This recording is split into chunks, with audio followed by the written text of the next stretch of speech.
ujasiri kwa ajili ya Kristo. Mwisho anasema na umfuate kwa utimilifu, yaani kwa utimilifu, uaminifu. Mfuate kwa uaminifu, kwa utimilifu. Sasa Petro anasimama kwa ujasiri, hasimami akiwa na wasiwasi wala uoga, ati ya kwamba niko ugenini, ati ya kwamba Yesu ambaye ni kiongozi wetu hayuko, ati ya kwamba yani wanaonitazama wakoje, tuko kwao, itakuwaje?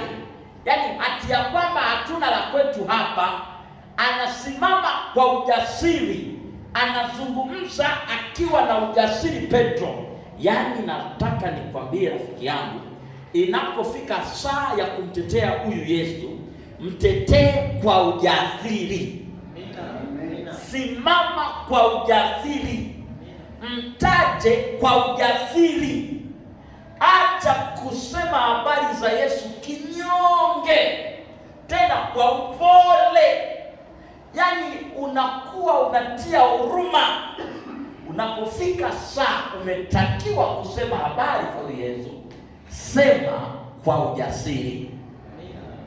Kwa hiyo jioni leo jambo ni Yesu anahitaji akina kaka na akina dada ambao watakuwa tayari kusimama kulitetea jina lake kwa ujasiri na nguvu zote.